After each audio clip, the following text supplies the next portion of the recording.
When Henry VII's wife died, he made plans to marry Joanna of Naples. He sent his advisors to meet her, only to suddenly change his mind, but his letters revealed the chilling reason for his disappointment. The Tudors were some of the most compelling, powerful, and disturbing monarchs in history. The father of the Tudor Dynasty turned England into a powerhouse, but his failings as a father created a monster. Where did it all go wrong? Let's find out. Henry VII's birth was a tragic and harrowing affair. His mother was only 13 years old at the time. The labor was excruciatingly difficult on Margaret's young frame. She barely survived, and the ordeal left her unable to bear any more children. But her pain wasn't only physical. A terrible tragedy made the experience so much harder to bear. Henry VII came into the world as the Wars of the Roses raged, and the conflict started taking things from him before he was even born. His father, Edmund Tudor, fought for the House of Lancaster against the rival House of York. The Yorkists captured him not long after Margaret became pregnant, and he caught the plague and died in captivity soon after that. Henry VII never knew his father, but his father's scandalous origins still had a huge effect on his life. The Tudors were an unknown family from Wales for most of their history. That all changed when Owen Tudor, whose bravery in battle earned him a place in court as a squire to King Henry V. He must have been quite the catch, because after Henry V passed, Owen had an affair with the Queen herself. Some even claim the pair married in secret. Owen and Catherine had a son, Edmund Tudor. The father Henry VII never knew. But when it comes to Henry VII's twisted family tree, this is just the beginning. At Henry VII's birth, if you'd have said that he'd be king one day, they would have laughed you out of the room. His regal grandmother aside, Henry had a laughably weak claim to the throne. His only direct connection to the royal line of succession came from Edward III, who was his great-great-great-grandfather.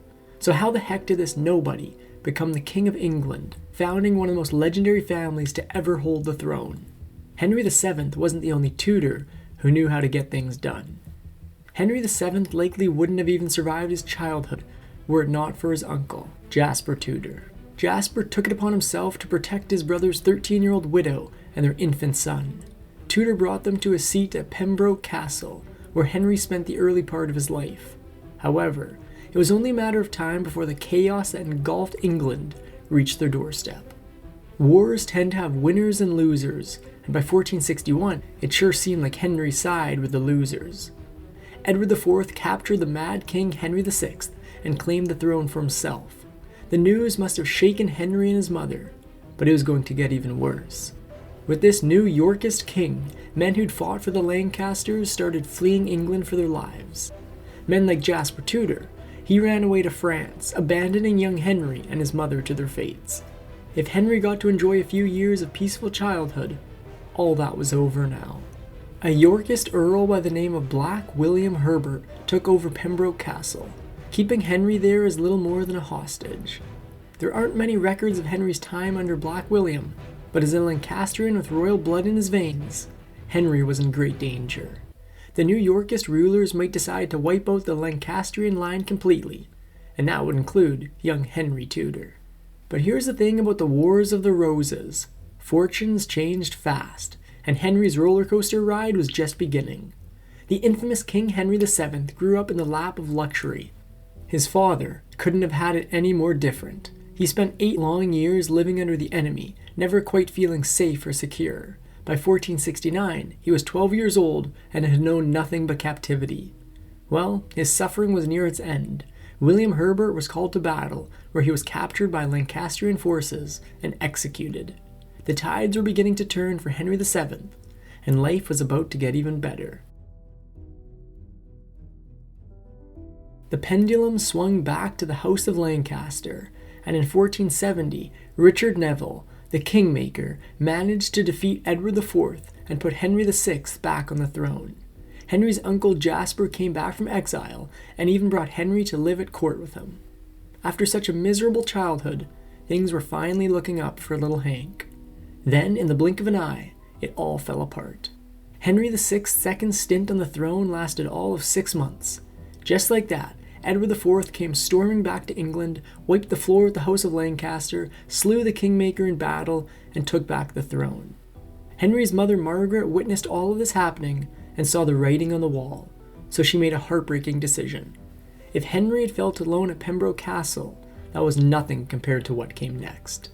Margaret Beaufort expected great things from her son, and she knew that he wouldn't get anywhere trembling beneath a Yorkist king in England. When she realized that her brother-in-law Jasper was going to flee France yet again, she begged him to take young Henry with him. There, Jasper could give him the upbringing she couldn't while trapped in England. In a devastating parting, Henry bid farewell to his young mother, unaware that he wouldn't see her face again for 14 long years. Jasper took Henry to Brittany, where they lived under the protection of Duke Francis II. Francis felt little love for King Edward IV and protected Henry along with several other Lancastrian exiles. It sure beat living under Black William back at Pembroke Castle. At least, it did for a while. After 5 years, Francis fell ill. His advisors took over, and they saw Henry and the other Lancastrians as a big fat bargaining chip. Henry was about to be thrown back into the fire. Francis's advisors wanted to get into Edward IV's good books, and what better way than to hand over a bunch of Lancastrian exiles? His 5 years of freedom were officially over. Or were they? You see, Henry was a man now. He had a few devious tricks up his sleeve. The English envoys were preparing to set sail with their Lancastrian captive when Henry suddenly clutched at his stomach in pain. He cried out about excruciating cramps and buckled over. His confused captors gave him time to recover, but by the time he was better, the tide had gone out and they'd missed their chance to sail. Of course, the cramps had been a ruse to buy Henry time. He still needed a miracle to save his skin though. Thankfully, one was coming. One of Henry's friends, a young Breton noble, arrived and announced that Duke Francis had recovered and that the deal was off. The English envoys didn't plan on listening, but in confusion of the noble Jean's arrival, Henry had snuck away from his captors and claimed sanctuary in a monastery. There he remained until the English were forced to board their ships and sail back across the Channel. Henry VII remained free to live and fight another day. And it's a good thing too. Pretty soon, the entire House of Lancaster would rest on its shoulders. The Wars of the Roses went absolutely horribly for the House of Lancaster, at least at first. By 1483, every single male heir had perished in the conflict. Well, everyone but our pal Henry Tudor. Though we'd gone over how laughably weak his claim to the throne was, he was all the Lancastrians had left. His odds were slim, but if Lancaster wanted to take back the throne, he was their only shot.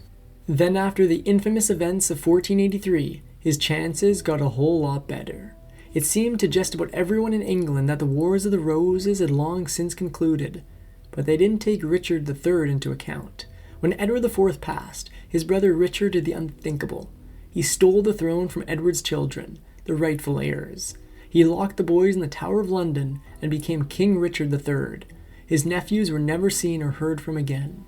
Many in England, loyal to Edward, despised Richard III for his treachery.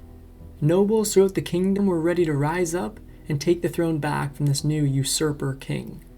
Henry VII hadn't seen his mother in over a decade, but that doesn't mean she forgot about him. Margaret Beaufort may have remarried a Yorkist to save her own skin, but she was still a Lancaster at heart.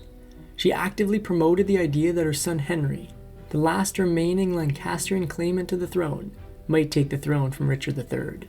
She even had an utterly brilliant plan to make it happen. The Lancastrians hated Richard III, and anyone who liked his older brother hated him too. And Margaret of Beaufort saw an opportunity there.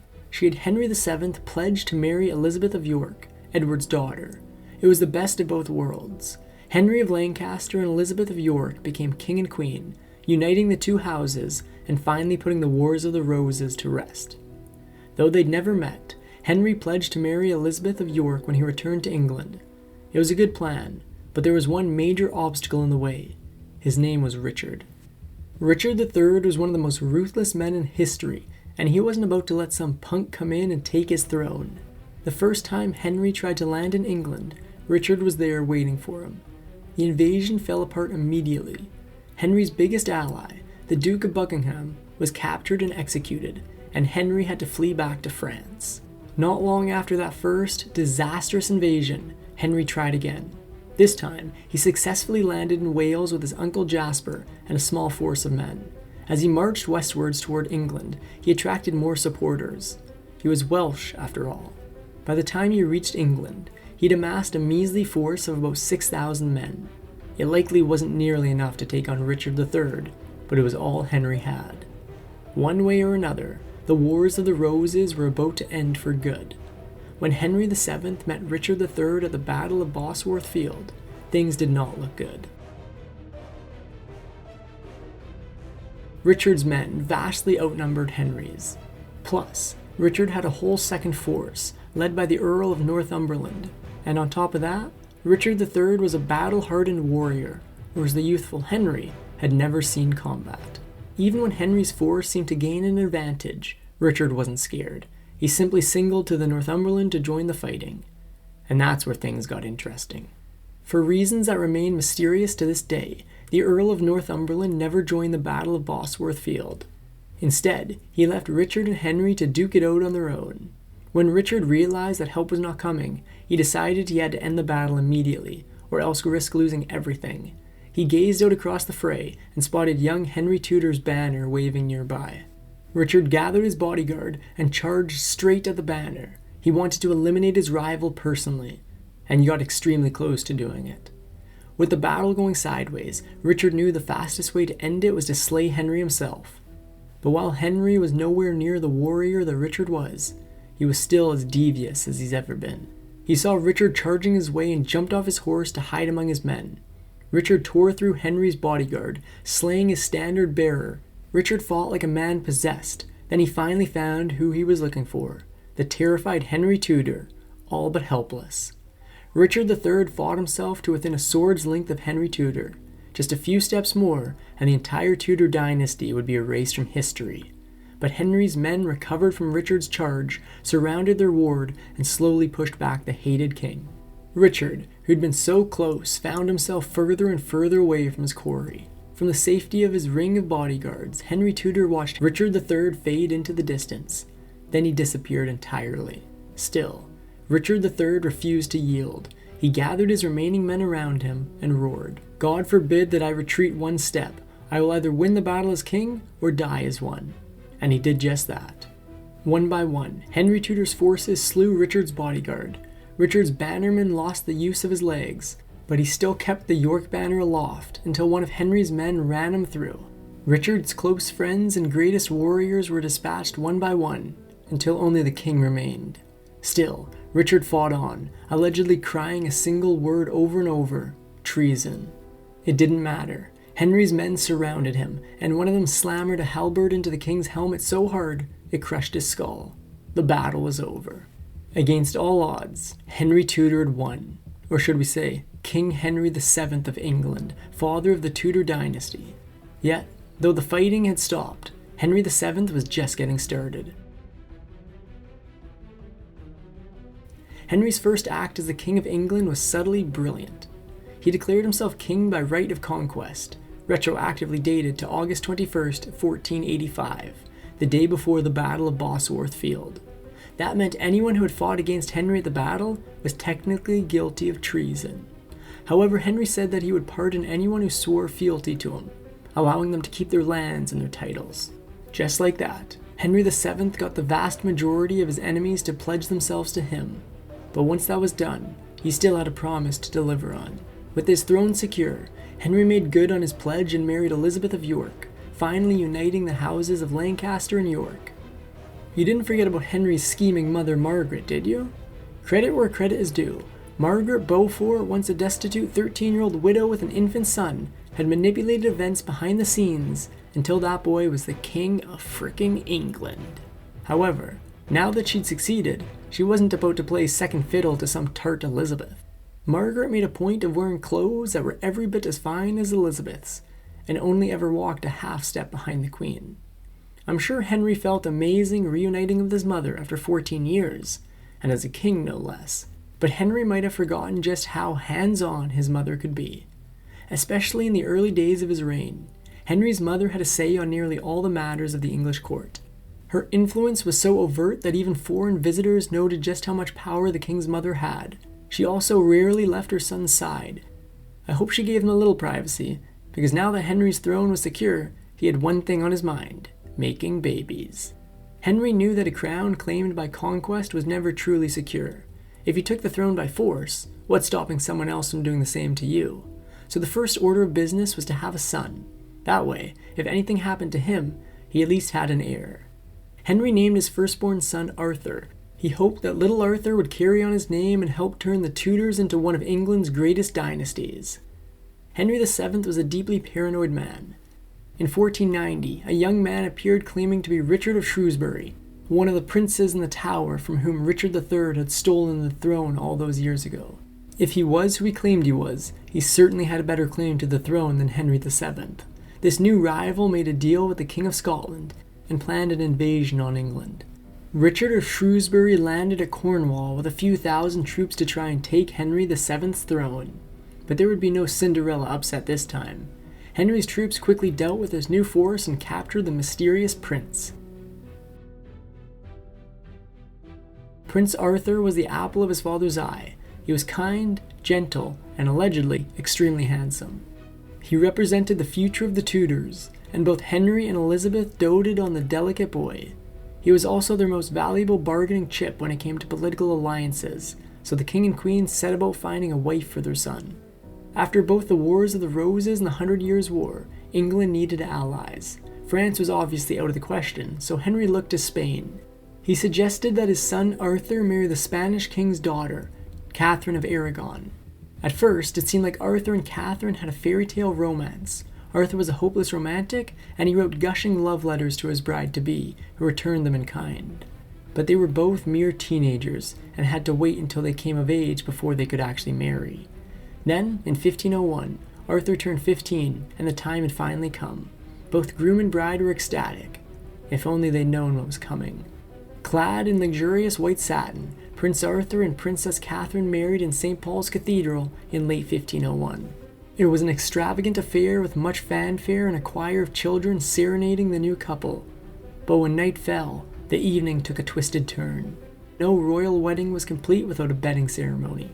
Such bedding ceremonies were meant to prove the consummation of the marriage. Henry and Elizabeth's final child, Catherine, passed just days after her birth, but the parents didn't have time to mourn for her. Elizabeth had contracted a postpartum infection and was barely clinging to life. She hung on for 9 agonizing days, but there was no recovering this time. Elizabeth of York passed on February 11, 1503, less than a year after Arthur. These 2 losses in quick succession broke Henry for good, and his reign entered a dark new era. With his wife gone now, Henry VII cared about only 2 things: money and power. Henry resorted to the most ruthless methods imaginable to extort every last penny out of his people. I doubt Elizabeth of York would have liked the man her husband became, but she was gone. That's probably a good thing though, because that way she never had to see who he planned to marry next. Between losing his son and wife, Henry VII probably didn't have much time to think about the Spanish princess wandering his court. Catherine of Aragon, his son's teenaged widow, was still kicking around England. But with Prince Arthur gone, Henry's Spanish alliance was in jeopardy, so he came up with a disturbing plan to save it. Henry was now a widower, and his young daughter-in-law a widow. He still wanted someone in his family married to her to ensure a Spanish alliance. Do you see where this is going? For a time, Henry planned to marry Catherine of Aragon himself, despite the fact that she was decades younger than him and his own son's widow. Henry married Catherine of Aragon to his son, but his advisors still thought he needed a new queen.